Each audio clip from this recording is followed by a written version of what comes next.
Welcome to the Coping Podcast, where we share strategies for coping with the stressors of life, especially the difficulties of parenting. And here is your host, Dr. Lee Weiss. So this is Dr. Lee Weiss. I am the host of the Coping Podcast, where I feature top experts on topics like raising healthy children, parenting, and so much more. Check out my recent interview with Dr. Michelle Cutler, where we talked about how to talk with children about traumatic events. This episode is brought to you by Coping Partners.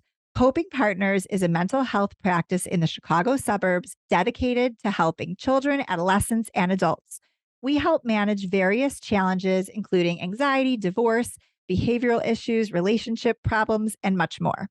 Check out more episodes of our podcast and our website at copingpartners.com, and you can contact us with any questions you have.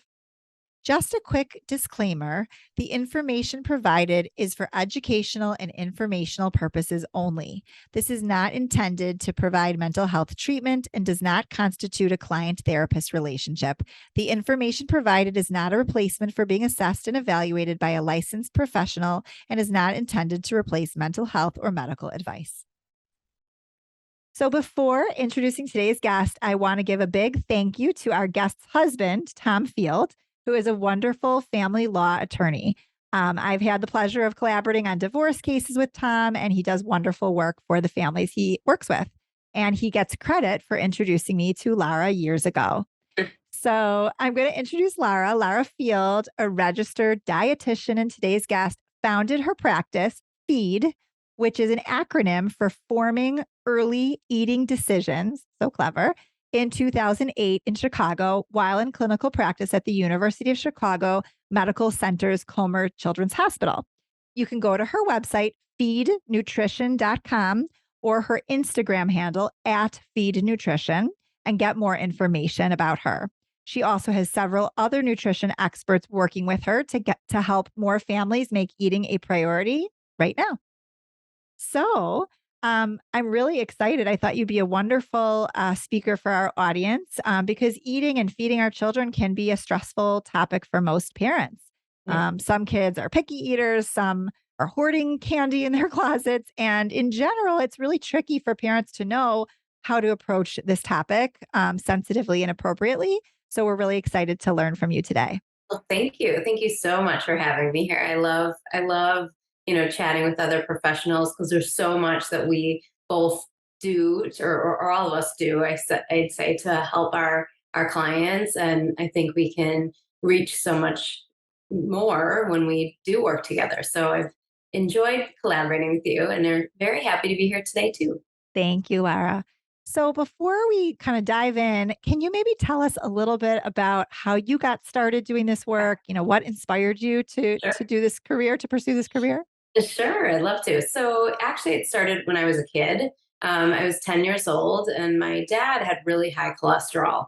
And, at that time, it was not as easy to access health and nutrition information as it unfortunately or fortunately is now. And he read a ton of books and, tried to suck in as much knowledge as he could and realized that eating healthy can really affect his cholesterol and his outcome. And, I was this kid that, just like any other kid, was just eating whatever my family had available. And we kind of got rid of a lot of things in our house and changed from, bacon and eggs to oat bran on everything. And I really was impressed by kind of this change, so much so that when I was kind of trying to figure out what I was going to do or major in my college career, I found that you could be a registered dietitian. And that was pretty cool to me that, I kind of something that I've been learning, but also I loved working with kids. I babysat and did, a lot of interaction, camp counselor and such. And, working with kids and families was really exciting and sounded fun to me. So, but putting these two together was also just felt like it was going to be rewarding. So I kind of traveled down the path of college and grad school and an internship and an exam and, wanted to start my career in clinical practice at working at hospitals and trying to just learn. Honestly, I love learning and constantly, as I'm an adult, still love learning and challenging myself. But after a while, I felt like there was so much more I could reach. I wanted to reach more. I wanted to kind of do other things just than the day to day in a hospital environment. So I did always want to start a private practice and start and focus only on kids. And so that brought me to founding Feed, which is, thank you for elaborating, stands for Forming Early Eating Decisions. And that acronym really speaks to my journey, the starting when I was a kid and learning kind of how to eat on my own. And my goal really as a registered dietitian in our practice is to be realistic. And I'm a mom of two kids of my own that are young teenagers. And, so I have little experimental subjects of my own at home. And I find that nutrition is very confusing these days because of that access to all this information that we have on the internet and so forth. And everyone has their opinions and wants to share them, which is great, but it does make it very confusing. So I find my job nowadays is really this somewhat of a myth buster, trying to figure out helping people navigate this really daunting space of health and wellness. So it's incredibly gratifying. It's super rewarding. I do feel like I'm actually helping people, which is always what I wanted to do. So it's pretty fun. Without a doubt, we're always happy to be able to refer to you. Thanks. So I guess I'll dive right in to one of the questions that I would say comes up for us a lot in the practice. When pediatricians have their wellness visits or when families take their children for their wellness visits to the pediatrician, oftentimes a pediatrician will say, the child is slightly overweight and we need to work on this at home, healthier eating, maybe increased exercise. So there's nothing wrong with delivering that message. But parents then really get nervous about how to handle this appropriately, especially when maybe one person in the family, one child is overweight and the other or others are not. Yep. And so I guess my first question for you is how would you guide parents into having these conversations without giving their children a complex? Yeah, I mean, that question is, there's so many parts of that intro actually that I want to dig into. I think number one, as parents, we are, usually two partners that are coming to the table with our own baggage. We have our own stuff, our own experiences that we went through, maybe as kids that weren't so great, maybe nutritionally, and then we want to raise these little people of our own. And so it's somewhat challenging at first when these two partners come together and have their own opinions about things. I think that's like the first step. And you mentioned my husband as a divorce attorney, and I kind of joke sometimes I'm a mediator sometimes too, in that sense that I really love to sift through people's baggage, people's background, because that is really important to address and understand, because that is the first step in really targeting, well, what are we going to do, and so when partners are on the same page, it's really helpful, or at least can understand where the other one is coming from. I think that that's the first step, because if no one is in sync, or the two are not in line, it doesn't really work, and so having everyone on the same team, I think, is really helpful. Can you give an example of where two parents might not Sure. see eye to eye on how to Of handle course, it? most definitely. I have first of all, this situation comes up regularly, weekly, if not more. And I would say maybe if one parent comes from a background whose mom or dad was very restrictive as a kid, or when the parent was a child. And so that parent might have some strong feelings about not being restrictive and wanting to change the course of how they're parenting their own children.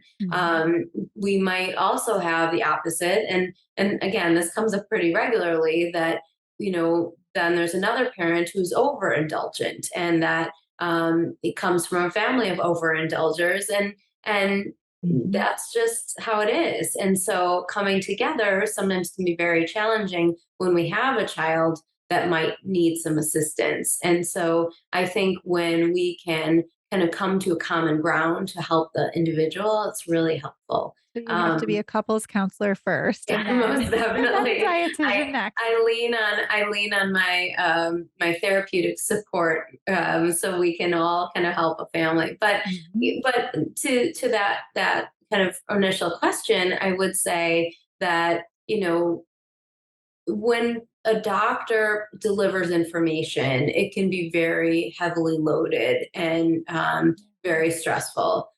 Sometimes in the unfortunate delivery of the information, that's where it burns first. And knowing how to troubleshoot and navigate that is really important. I guess depending on the child's age, there can be a lot of factors here too. But I do think it's never too early or too soon to make some changes. And again, in our practice at Feed, we're really about realistic changes, not that we're taking everything away or that we have to be on a diet, so to speak. And the word healthy you brought up too that I want to mention because everyone that word healthy can mean so many different things to so many people, Mhm. and I think it is overused and very confusing. So it could Mhm. be that that it means that it's very nutrient contained, so a lot of vitamin C or calcium or so forth. It could mean that maybe it has high fiber and maybe we might feel fuller faster, so that's healthy. It might Mhm. mean that maybe it's just better than the alternative of the salty cracker snack.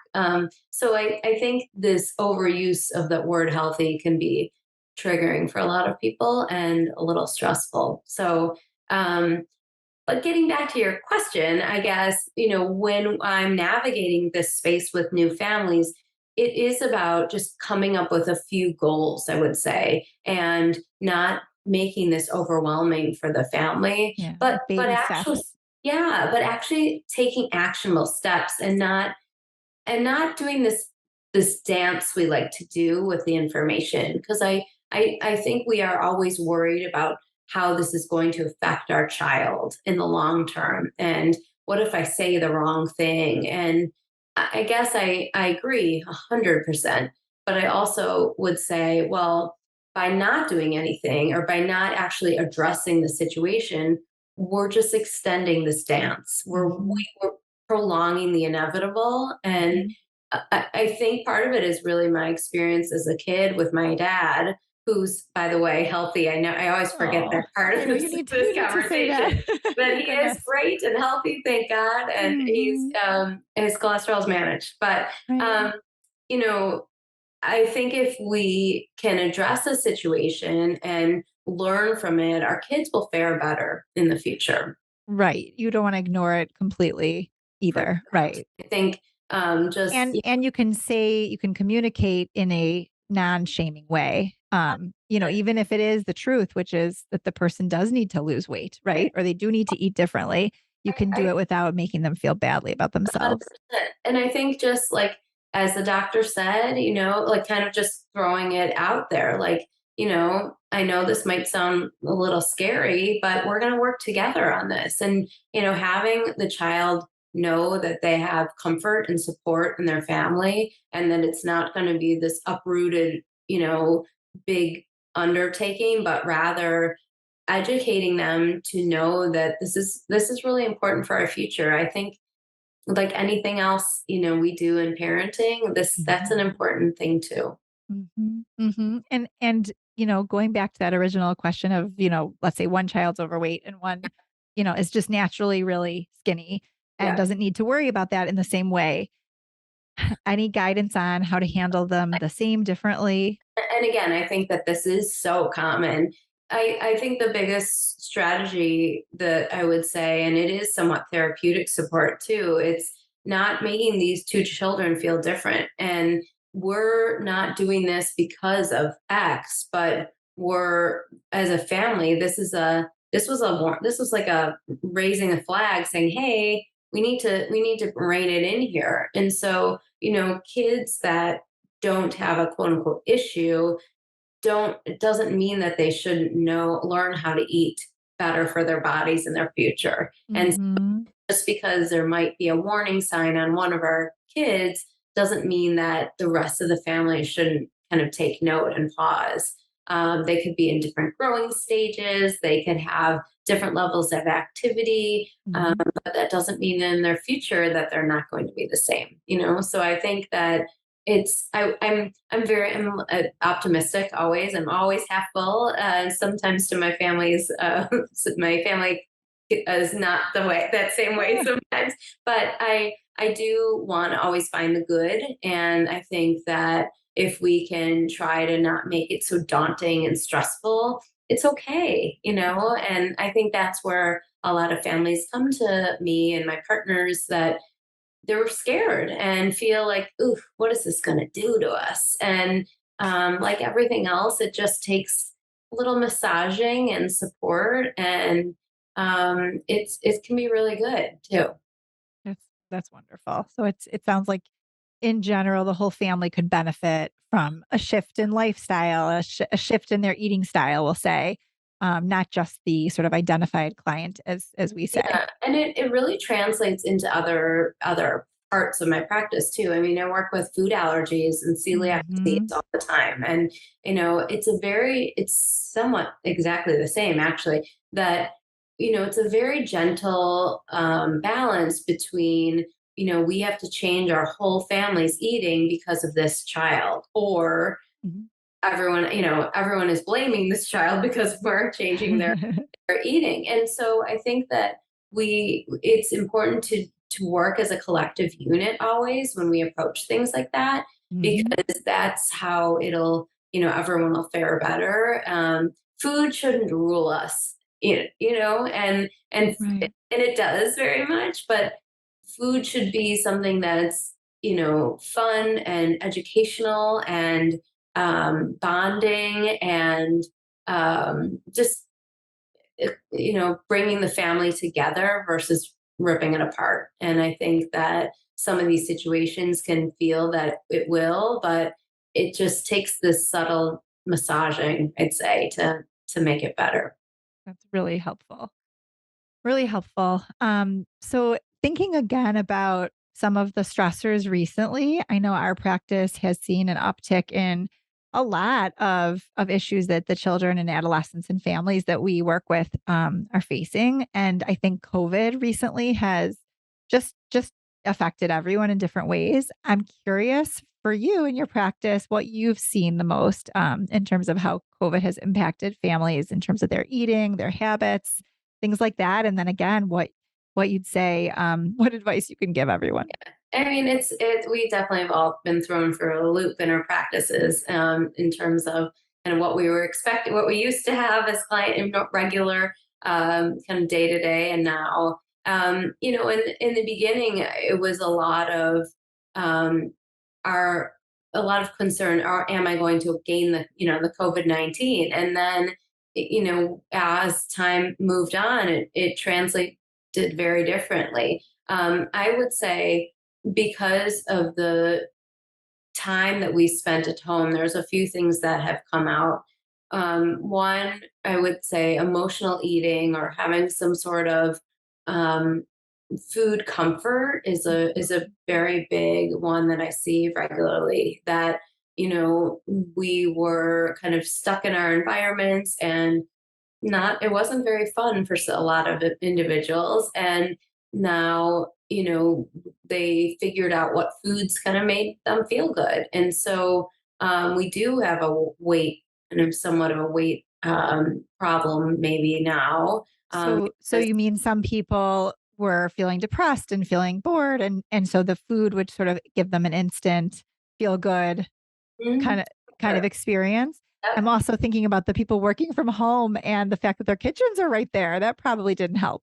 Exactly. The working adults that we work with that worked from home in the kitchen, I always talk about how you can move your workspace as far as possible, Yeah, because it's this association, right? It's the if right. you see it, it will. So during COVID, following or now, it's really about kind of trying to figure out those emotional triggers, like what is and trying to change habits a little bit as well. The other, I guess, the other part of this is I would see a lot of picky eaters or selective eaters. And, when we were not maybe able to have all of the foods that we could at our, if shopping was limited, or I think, or we just ordered online what we knew we needed.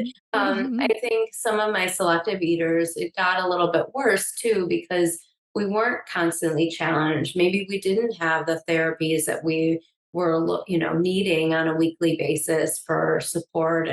Mhm.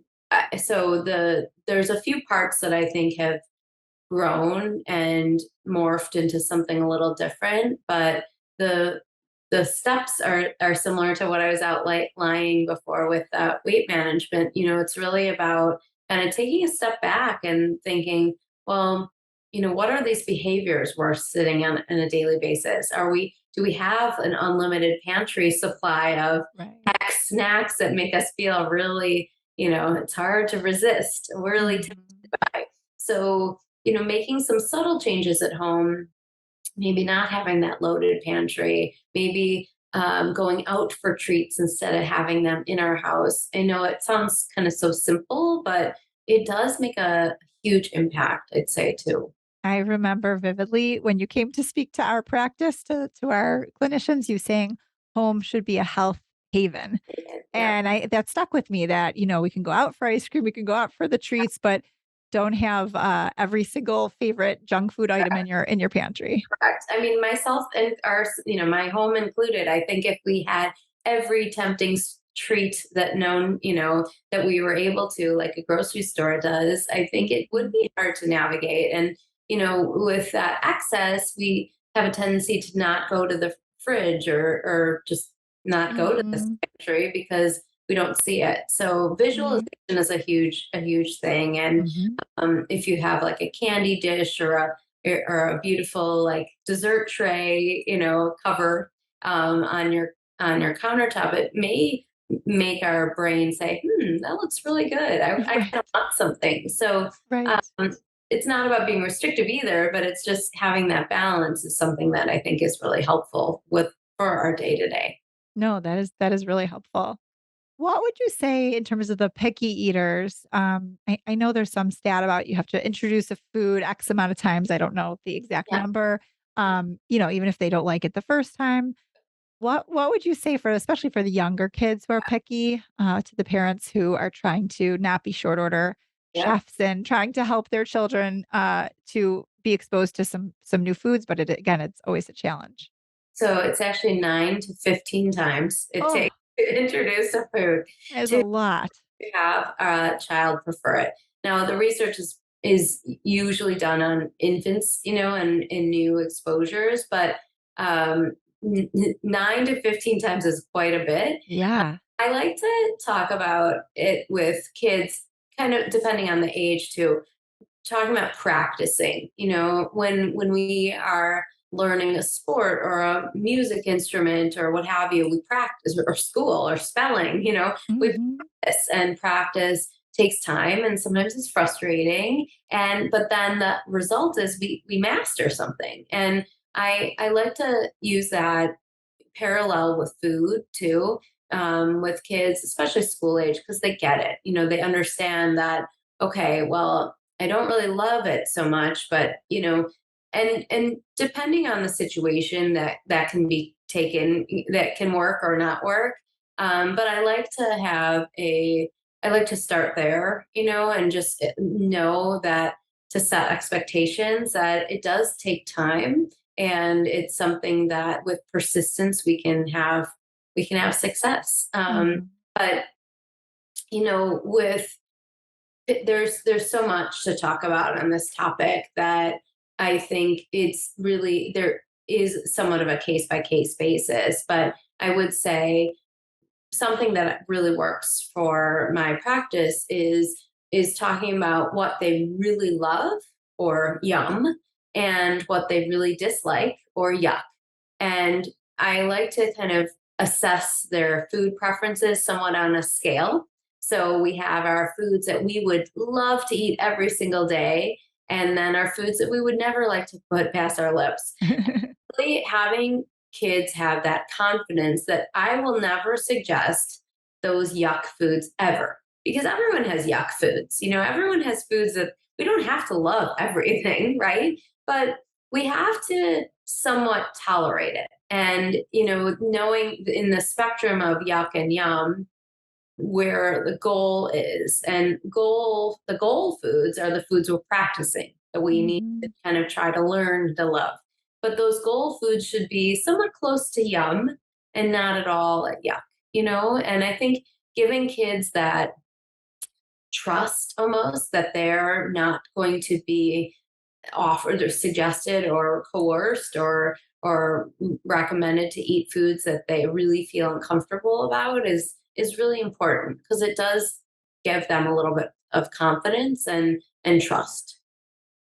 And when you've worked with picky eaters in your experience, can you take us through an example of like an actual food you've introduced and how Sure. you went about it? Well, it's interesting. So there's a lot of philosophy in this and how to make headway. And I guess my first step with families is doing this yuck or yum Mhm. scale and building on these goal foods.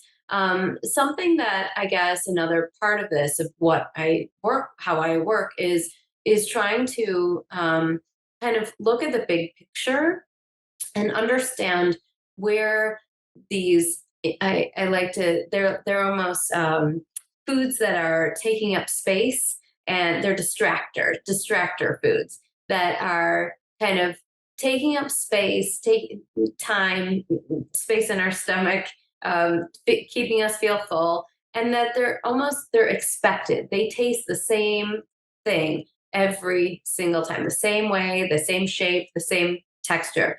And by removing some of those, actually, our kids' palates are a little bit more open, Hmm. and willing. So I guess how I navigate this is trying to see where these distractor foods might be fitting in, and just understanding the lay of the land with food and understanding kind of when are we eating and maybe why. And Mhm.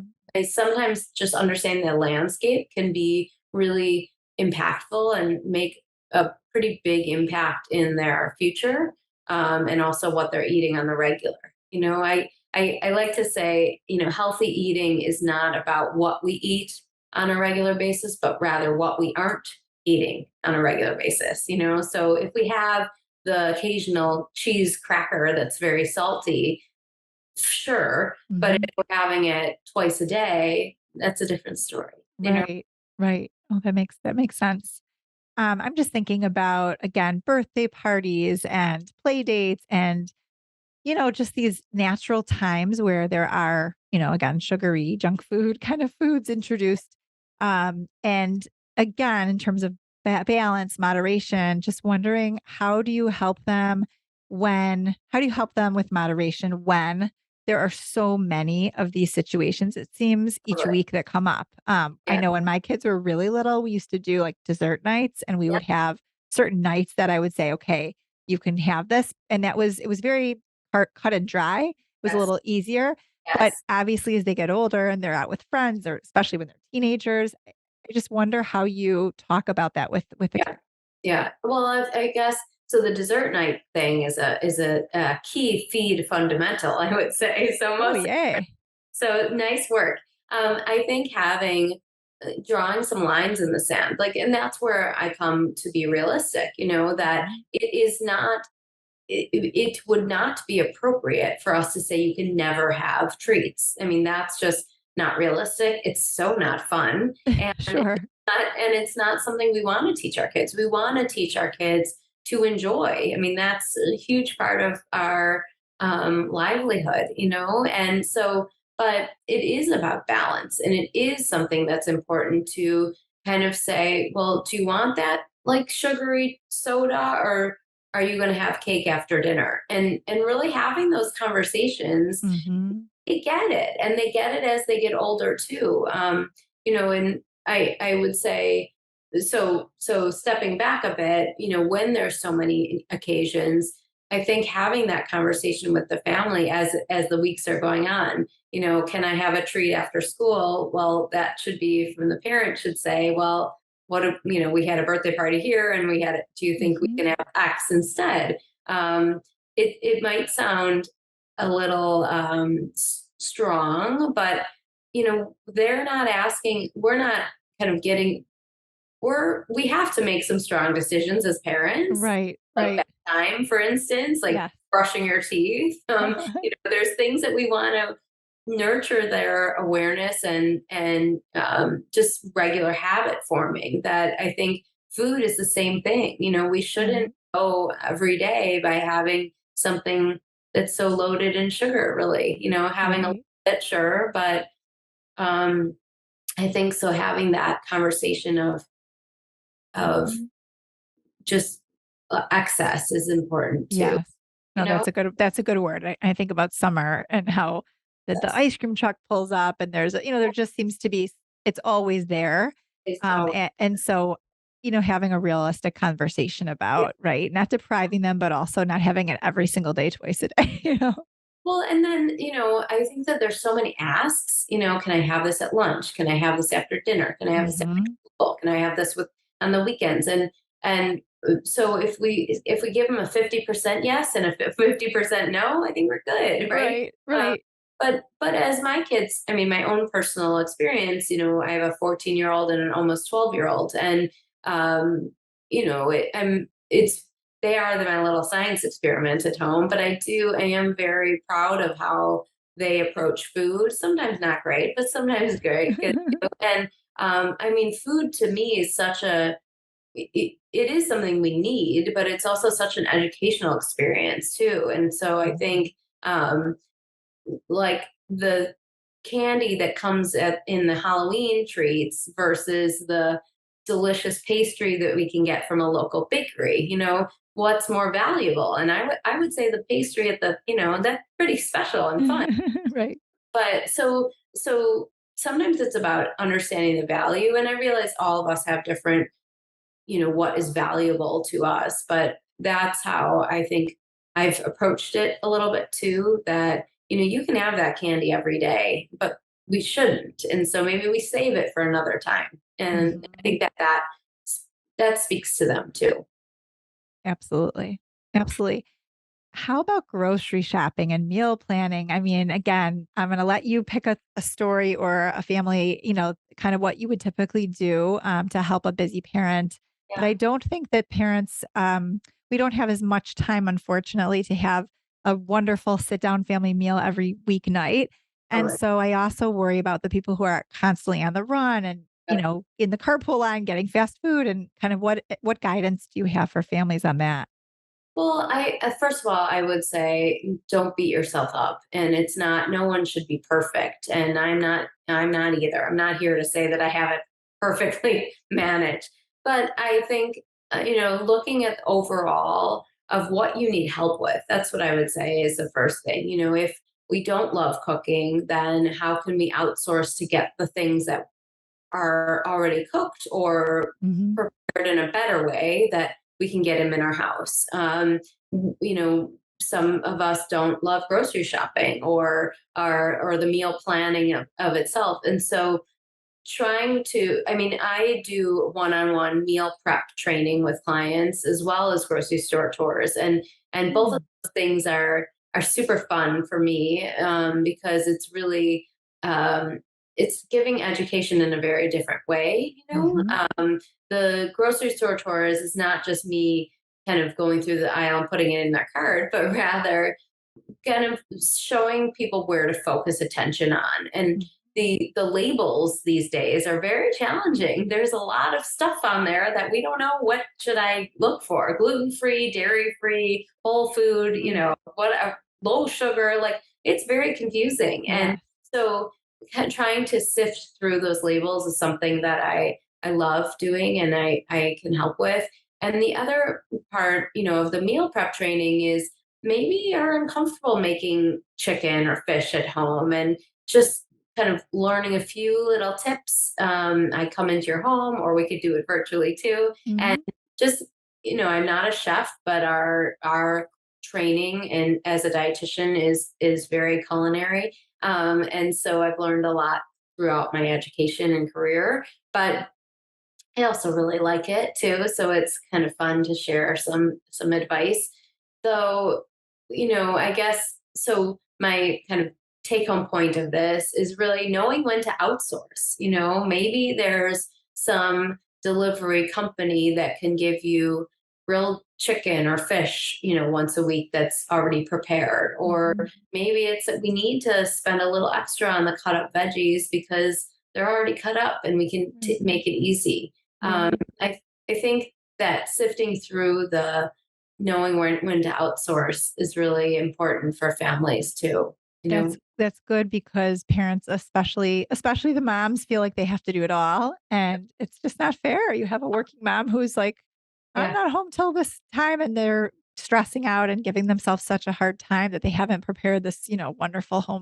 homemade meal. I'm like, when would you have had time to do that? I don't even know, right? So And that's I nice think advice. having either some strategy of making a few things in advance, or making whenever you're cooking, make it twice as large so you can have leftovers. Mhm. And um, we do beat up on ourselves quite a bit, and it's okay to do, even going to a fast food once in a while. It's more about what we're choosing when we're there, right? Mm. If Do we need the soda? Do we need the extra large French fry? Do we need a dessert along with it? I think we all have choices, and that's the theme, right? It's the maybe Mhm. you go to a fast food place, it doesn't have fries because that might be a little lighter. Maybe we find a place that has some veggie enhanced meals that our kids are willing to eat, and go there more often. So Mhm. it's the temptations where we get stuck in a rut and don't make good choices, is when we kind of just go by the old standbys that aren't so great. And Right. not that it's bad, it's just, can we go there less often? Right. Do you have any favorite, places that have prepared foods, whether it's, in the store or a company that comes to you, anything like that Yeah. that you can Well, recommend? I would say grocery stores, honestly, from the Mhm. most economical way that can reach the most people is Mhm. buy the pre-made, already cooked chicken breasts at the grocery store. Right. It doesn't matter what grocery store you're going to, all of them have it, right? Right. And not just the rotisserie chicken, but rather, there are grilled chicken breasts or salmon, or something that's already made, or meatballs, perhaps something that you can kind of feel that part of it is checked off, and Mhm. maybe add some, steamed veggies, and Mhm. a quick like rice or potato or pasta,. And we have a meal. Right. I think the planning ahead is the very daunting task. The Mhm. making this elaborate, drawn out, perfectly executed plan is just not feasible for most families. So I like to Mhm. have 3 to 4 meals that I can count on in my house all the time. So whether it's like you know, uh, I don't know, a soup meal that I know I can throw together, that I have the noodle, I have the protein, or whether it's like a Mexican fiesta night of some sort, or, even breakfast for dinner that I could maybe have some veggies Mhm. on the side, or I don't know. I think that trying to keep it simple and have a few of those quick options that maybe would take 15 minutes at the most, Right. but have all those ingredients all the time Right. that can stay in your store, in your pantry, and they'll be fine. Right.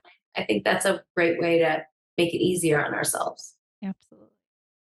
I think a final question I wanted to know is, if you have any favorite podcasts or books, any resources for parents who are, maybe dipping their toe in the water with trying to change some of the family's eating habits, but not so daunting that they have to read, Yeah, a dissertation. totally. Um, I don't have a podcast lead because That's I okay. haven't made one Eh, myself. okay, But that's your next my task. next goal. I no, I think when there are a few resources that I've really enjoyed, and some of which because I love the like science based part of it, I think. Um, so it kind of depends on the what people are looking for. Tufts Nutrition Newsletter is a wonderful, just day to day, like learning about nutrition concepts. And Harvard also has a health newsletter that's really quite informative and interesting. But when we're talking about this younger group of how to raise a healthy kid, like almost Mhm. a guidebook of sorts. I don't think there's just one. And I think that Ellen Satter is a really well known dietitian who wrote a bunch of books, one of which is just about, how to get your kid to eat, but not too much. And I Okay. think it's a really nice resource.